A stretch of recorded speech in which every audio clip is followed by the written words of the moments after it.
আসসালামু আলাইকুম প্রিয় ভিউয়ার্স, আশা করি সবাই ভালো আছেন।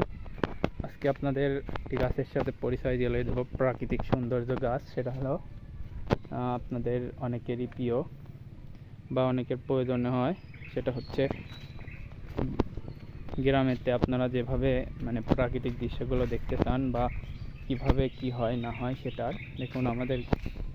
এটা হচ্ছে আমাদের আম বাগান। এর মধ্যে ঘাস বোনা হয়েছে। তো দেখুন, আমাদের এই বাগানটি অনেক জঙ্গলে পরিণত হয়ে গেছে। তো এটা সাফ করতে হবে। তো এখনও আমাদের ভিডিওটি যারা এখনও সাবস্ক্রাইব করেনি, চ্যানেলটি সাবস্ক্রাইব করে দিন। তো এখানে একটা আমাদের ভুইতে গাছ, আম গাছ, এখানে একটা ন্যাংরা আম গাছ, ওইখানে একটা রোপালি আছে। এভাবে করেই আমাদের বাগানটা পরিচালনা করছি। তো এই পাশে আরও একগুলো গাছ রয়েছে, আপনাদের ঘুরে ঘুরে দেখাচ্ছি। দেখুন, এটা সর্বোচ্চ ছোট গাছ। এটা 12 মাসি আম গাছ। 12 মাসি আম ধরে, তো এখন ধরেনি, তো সামনে ধরবে। পরবর্তীতে আরও দেখাই, এখানে একটি আম গাছ রয়েছে। এটা পুরো আমাদের বাগান।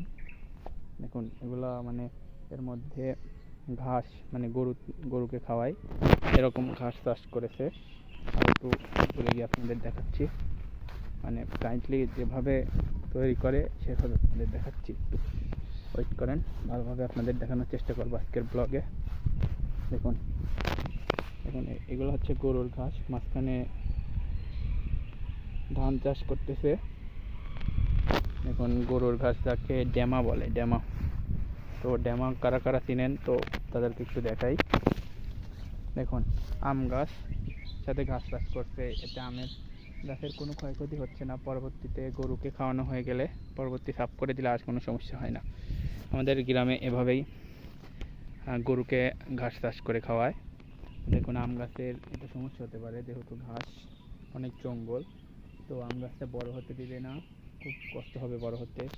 তো এগুলো প্রায় বড় হচ্ছে আস্তে আস্তে। তো এর আগেই ঘাসগুলো কেটে ফেলবে, তো গরু খাইয়ে দিবে। কাকারা ঘাস কেটে নিয়ে যাবে। তো আর তারপরে তখন বাগানটা ক্লিয়ার হয়ে যাবে। তো বাগানটা ক্লিয়ার হয়ে গেলে তখন ভালোভাবে আম গাছগুলো বড় হবে। দেখুন, বাগানটা কি সুন্দর।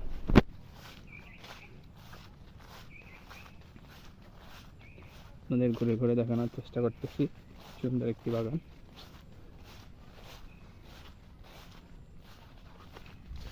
তো আমাদের ভিডিওটি এখনো যারা যারা দেখছেন, ভিডিওটি শেয়ার করে দিন। তো আপনাদের আম বাগান আমাদের ঘুরে ঘুরে দেখালাম। তো পরবর্তী ভিডিও পেতে আমাদের চ্যানেলগুলো সাবস্ক্রাইব করুন। তো আজকে পর্যন্তই ছিল। তো ভালো থাকবেন, সুস্থ থাকবেন। আল্লাহ হাফেজ।